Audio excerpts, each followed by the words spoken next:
Good morning and happy Tuesday. This is Thermite from the Switch Show, and I will be teaching you how to speedrun Super Mario Odyssey without jumping.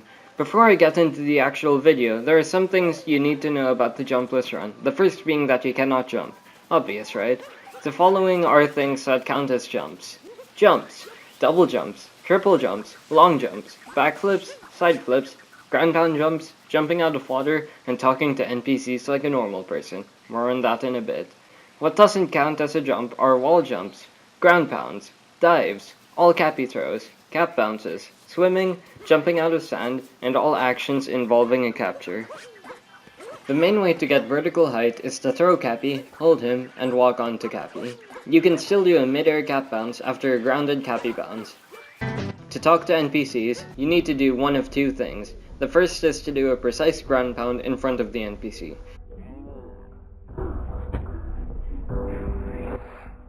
Now, let go of any buttons being held down.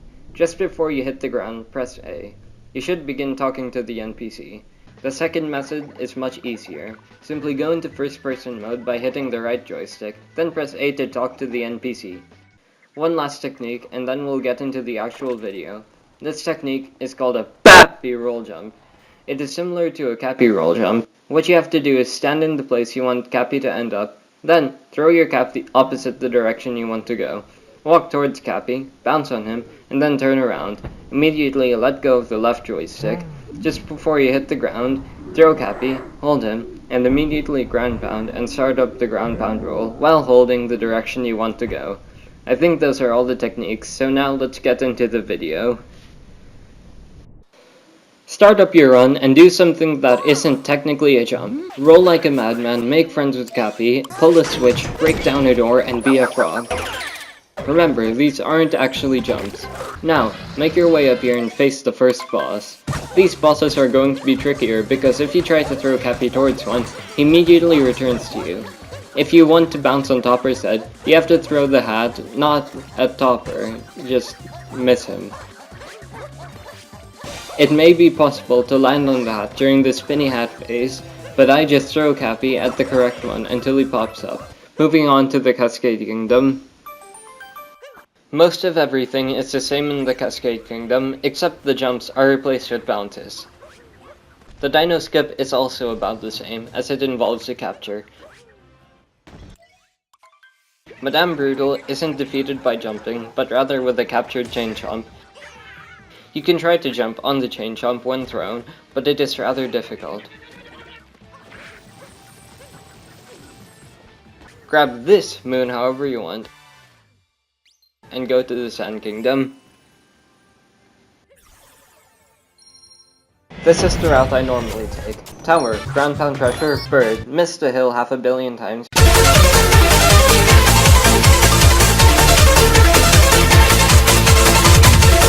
And go to this giant ice crystal. There are a few ways to go about this, but the easiest is to stand on this indentation on the ice crystal. Go as far down as you can and throw Cappy to the top. Walk on him and go to the archway.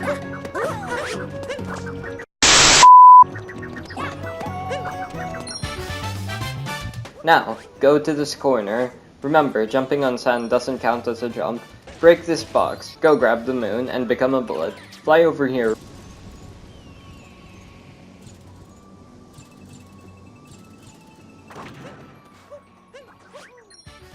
Roll in this direction, steal this guy's luggage, and stare into the Sphinx's soul. Grab coins and don't get stuck in the treasure box, and leave. Now, drown in the sand, come back up, be a bullet, and break this box. Be another bullet, grab this moon, and start the Jaxi skip. It is done in the same manner as in regular any percent, as it uses a capture. Grab the treasure and be a cactus. The cactus moon falls lower than other moons, so no need to cap bounce. Roll to this oasis and ground pound this bird mount. Roll back to the Odyssey and go to the Lake Kingdom. The Lake Kingdom's route is the same in any percent. Go to this corner, do a big bounce, and get complimented by Cappy. Become a zipper and go down a hallway. Jump into a lake and be a fish. Grab the moon in this corner, the one in the Loch Ness Monster, and the one in the pillar. Now, swim up to this area and jump out of the water while being a fish. Leap the fish, and climb up. If you miss it, you will have to become a fish to try again. The boss fight with Rango is interesting. Immediately start a cap bounce and dive onto his head. The second you touch the ground, throw Cappy and bounce on him. Do a mid-air dive and ground pound onto Rango. Feel free to try to land on his head before he puts the hat back on, but you must be mega quick. Grab the multi-moon and leave the Lake Kingdom. The Wooded Kingdom's route is slightly modified. Tackle the bunny, grab the rock inside the bushes, and slap it against this rock. The moon sinks low enough so that you don't have to cap bounce to reach it. Grab the bunny moon and stare into this robot's soul. Bounce, mid-air bounce, wall jump, and dive onto this waterfall. Now head to the right, go up, and become an onion. Go towards this tree and go up to the platforms. Grab the moon and go into this hallway. There are 2 ways to grab the moon up here. The easier one is to capture the fire grow, jump up here, again, not technically a jump, and release the capture. The second way is faster, but more precise. Throw Cappy and bounce off. Go slightly to the side and dive bounce. Wall jump if necessary and go up. Just be sure not to bonk on the nut. Get out of there, become an onion, and head up here to grab this moon. Do not jump into this lake. And do not enter this pipe. The moons from that pipe are extremely difficult, maybe impossible jumpless. Instead, go directly to the maze area, grab this moon. Go out, bounce this way, and grab the flag. Now, turn around, throw your hat at the corner, and bounce off. Aim for the land by the lake. Now, head to this corner of this building, and bounce toward this moon. Warp back to the flag, and dive onto the piranha plant's head. Don't throw your hat at him. Turn the corner, and grab this moon, and get the objective moon. Follow the path and go here. Start up a roll jump and go towards the moving platform.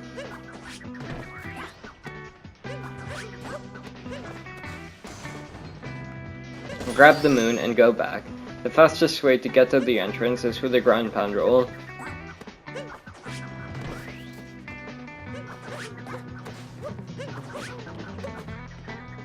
Bounce here, grab the onion, activate the path, grab this moon and this one, and go to the boss. Instead of throwing your hat at Spewer to knock his hat off, simply throw your hat in a different direction, bounce and land twice on Spewer's head. Bounce on the spinning hat as well.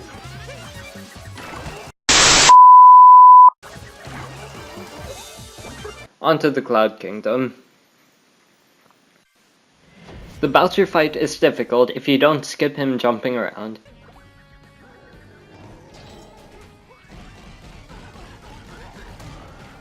If you miss this skip, however, just do a tiny roll hop over the waves. Fall to the Lost Kingdom where the most important skip in Jumpless occurs, the Klepto skip. If you fail, the run is literally dead. There's nothing you can do if he manages to take your hat. Go to this tree and stand on this leaf. Throw your hat towards the end of the leaf and go to where the regional coins are. Now go to the butterfly, propeller, and annoy Klepto. Bounce towards the moon in this tree. Ground pound, grab the moon, and give your hat to a beetle. Blow up the boxes, jump down here. Grab the moon from the boxes, ground pound this section, and go through the hallway. Jump into the poison, just kidding. Leave and go to the Metro Kingdom. That wraps up this half of the tutorial. Part 2 will come out eventually. Subscribe to be notified when Part 2 comes out, and hit the like button or whatever. Thank you for listening, and happy Tuesday.